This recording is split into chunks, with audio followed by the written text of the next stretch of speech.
आज आपण रक्षाबंधन निमित्ताने घरगुती साहित्यात म्हणजे घरात उपलब्ध असलेल्या साहित्यात अगदी झटपट पद्धतीने कमी वेळेत कमी साहित्यात आणि अगदी चविष्ट अशी एक मिठाईची रेसिपी आज आपण ह्या व्हिडिओमध्ये बघणार आहोत. तुम्ही बघू शकाल अगदी छान अशी रसरशीत आपली ही रेसिपी तयार आहे. सर्वात प्रथम काय करायचं, एक कढई घ्या. ज्या कढईमध्ये आपल्याला आता हा पदार्थ तयार करून घ्यायचे, तीच कढई घ्या. त्या कढईमध्ये काय करायचं, कितपत आपल्याला बनवायचं त्यानुसार रवा घ्या. इथे मी बरोबर अर्धा वाटी अगदी बारीक असा रवा घेतला आहे. जर आपल्याकडे बारीक रवा नसेल तर जाड रवा मिक्सरला बारीक फिरून वापरला तरी काही हरकत नाही. फक्त जाड रव्याचा वापर करू नका, त्यामुळे तो व्यवस्थित तयार होणार नाही.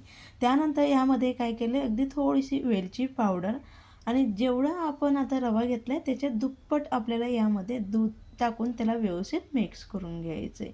आपण पहिलेच रवा हा दुधात का मिक्स करतो आहे, जर आपण डायरेक्ट रवा हा भाजून किंवा डायरेक्ट कढईमध्ये गरम करून जर रव्यामध्ये दूध घातलं ना, रवा हा पटकन दूध ॲब्झॉर्ब करतं आणि त्यामुळे दुधाचं प्रमाण जास्त लागतं आणि तो पदार्थ थोडासा चिकट तो तयार होतो. इथे आपण अजिबात तेलाचा किंवा तुपाचा वापर केलेला नाही, म्हणून कधीही काय करायचं, जर आपल्याला दुधाचा वापर करायचा आहे आणि आपण त्यामध्ये अजिबात तेल तूप वापरणार नाही आहोत, त्यावेळेस दूध हे आधीच मिक्स करून घ्यायचं. म्हणून दुधामध्ये मी व्यवस्थित रवा हा मिक्स करून घेतला आहे. त्यामुळे काय होतं, ज्यावेळेस आपण कढई गरम करतो आणि जी काही कुकिंग प्रोसेस असते ना, ती अगदी हळूवार होते आणि त्यामुळे रवा हा व्यवस्थित परिपूर्ण तो शिजून जातो. म्हणून आपण यामध्ये सर्वात प्रथम दूध हे मिक्स करून घेतले. 1 वाटी जर रवा घेत असाल तर 2 वाटी दुधाचा वापर करा. इथं अर्धा वाटी मी रवा घेतला तर त्यामध्ये 1 वाटी दूध घालून ह्या पद्धतीने आपल्याला मंद आचेवरती छान आता घट्टसा गोळा होईपर्यंत आता हे शिजून घ्यायचे. जो रवा आपण घेतला आहे त्याचा छान गोळा होईपर्यंत आपल्याला आता मंद आचेवरती याला शिजून घ्यायचं आहे. अगदी 2 ते 3 मिनिटात हा शिजून तयार होतं. अजिबात वेळ वगैरे लागत नाही. गॅसची फ्लेम जर फुल असेल तर अगदी पटकन शिजून जाईल, जर कमी असेल तर थोडा वेळ लागतो. तर अशा पद्धतीने आपल्याला छान याचा गोळा होईपर्यंत हे शिजून घ्यायचं आहे. गोळा आता तयार होतो आहे, लगेच गॅस हा आपल्याला बंद करून घ्यायचा आहे. त्यानंतर साईडला चॉपिंग जो पॅड असतो ते घ्या किंवा एखादं आपलं पाट घ्या, नाहीतर एखादं काय करायचं, डबा असेल स्क्वेअर आकाराचं, त्यामध्ये देखील आपण याला सेट करून घेतलं तरी काही हरकत नाही. तर जे मिश्रण आपण तयार करून घेतलं आहे ते तुम्ही बघा, अजिबात तेल वगैरे न लावता अजिबात हाताला चिपकत नाही, म्हणजे अगदी परफेक्ट ते शिजून तयार झालं आहे.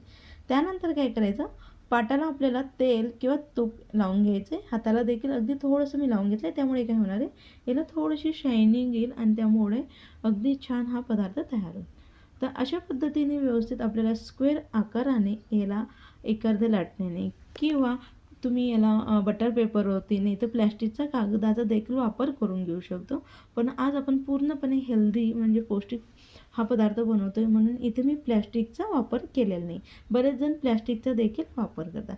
तर कमीत कमी पाऊण इंचचं इथे थर असेपर्यंत म्हणजे जाडसर असेपर्यंत आपण याचं छान अशी पोळी तयार करून घेतली.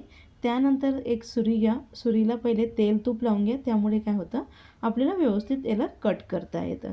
तर मी इथे तेल लावून घेतलं आहे. तेल लावून झाल्यानंतर लगेचच आता आपल्याला स्क्वेअर आकाराने याचे पीसेस तयार करून घ्यायचे. लहान मोठे आकार आपल्या आवडीनुसार आपण बदलून घेऊ शकतो. तर अशा पद्धतीने अगदी जास्ती जाडही नाही आणि अगदी जास्ती बारीकही नाही, असे आपण ह्याचे पीसेस तयार करून घेतले. तर आता आपले हे तयार झालं आहे. त्यानंतर यासाठी लागणारं आता आपल्याला सिरप तयार करून घ्यायचं आहे. सिरप बनवण्यासाठी साईडला मी एक पसरट कढई घेतली. अशाच पद्धतीची पसरट कढई घ्या, त्यामुळे त्याला व्यवस्थित आपल्याला भिजवायला मदत होते. त्यानंतर जेवढं आपण रवा घेतला तर तेवढंच यामध्ये साखर घाला. अर्धा वाटी रवा घेतला तर अर्धा वाटी साखर घातली आणि 2 वाटी पाणी घालून आता आपल्याला जसं नेहमी आपण गुलाबजामुनसाठी सिरप पाक तयार करून घेतो, अगदी तसंच आपल्याला याचा देखील पाक तयार करून घ्यायचा आहे. यामध्ये वेलची पावडर अगदी छान कलर येण्यासाठी अगदी थोडंसं फ्रूट कलर मी इथं वापरते.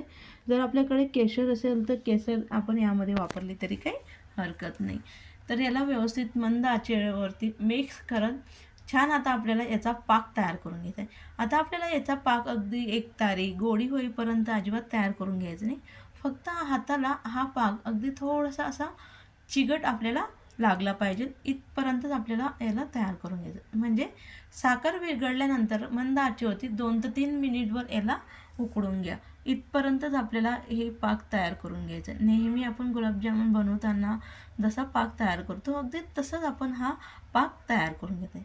तर आता आपला पाक तयार झाला आहे. लगेचच त्याच गॅसवरती एक कढई घ्या. कढईमध्ये अगदी थोडंसं तेल आपल्याला गरम करून घ्यायचं आहे. अगदी खूप काही तेल गरम करून घेण्याची गरज नाही. यापेक्षा देखील आपण कमी तेलाचा वापर केला तरी काही हरकत नाही. तर हलकंसं आपलं फक्त स्क्वेअर बुडेपर्यंत आपल्याला इथे तेल हे घालायचं आहे. तर लगेचच एक एक आपल्याला यामध्ये मंद आचेवरती तेल छान गरम करून घ्या. अगदी जास्तीच देखील कडक तेल आपल्याला गरम करून घ्यायचं नाही. जास्ती कडक तेल गरम करून घेतलं त्यामुळे काय होतं, वरची साईज पटकन ती तळली जाते आणि आतमध्ये ती कच्चं राहतं. म्हणून आपल्याला फक्त तेल हे गरम करून घ्यायचे. त्यानंतर गॅस हा कमी करायचा आहे आणि त्यानंतर हे जेवढे शक्य तेवढे पीसेस यामध्ये टाकून घ्या आणि लगेचच आपल्याला हलवायचे नाही. थोडंसं त्याला तळू द्यायचं आणि त्यानंतरच याला उलटं करायचं. नाहीतर जर लगेचच तुम्ही करायला घ्याल आणि त्यामुळे ते तुटण्याची शक्यता राहील. जर कमी तापलेल्या तेलामध्ये देखील आपण याला टाकलं ना, लगेचच हे तेलामध्ये विरघळून जातात आणि त्यामुळे ते तेलकट आणि त्याचा शेप देखील बिघडू शकतो. म्हणून तेल हे आपलं अगदी व्यवस्थित गरम झालं पाहिजे. त्या पद्धतीने आपण व्यवस्थित काळजी घ्या. तर मंद आचेवरती छान आपल्या आवडीनुसार कलर आपण अगदी जास्ती डार्क ब्राऊन कलर येईपर्यंत याला तळून घेऊ शकता. हलकासा कलर बदलेपर्यंत देखील म्हणजे सोनेरी कलर येईपर्यंत देखील आपण याला तळून घेऊ. तर याला मी हलकासा सोनेरी कलर येईपर्यंत मंद आचेवरती याला तळून घेते, म्हणजे आतपर्यंत ते छान तळले जातील. जसजसं आपले हे तळले जातात तसतसे यांचा आकार देखील बदलत जातो. म्हणजे छान हे फुलतात, म्हणजे आतमध्ये अगदी सॉफ्ट आणि पोकळ असे ते तयार होतात. तर मंद आचेवरती आपल्याला अशाच पद्धतीने यांना छान हलकासा गोल्डन कलर येईपर्यंत आपल्याला तळून घ्यायचं. यामुळे काय होतं, याचा कलर तर देखील छान येतो आणि अगदी छान कुरकुरीत असं ते तयार होतात. तर मंद आचेवरती मी यांना आता तळून घेतले. त्यानंतर आपल्याकडे जी काही तळण काढण्याची चाळणी असते ती घ्या. त्यामध्ये एक एक करून आता आपल्याला हे पीसेस काढून घ्या.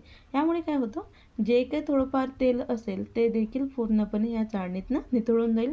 म्हणून आपला जो पदार्थ आहे तो अजिबात तेलकट तयार होणार नाही.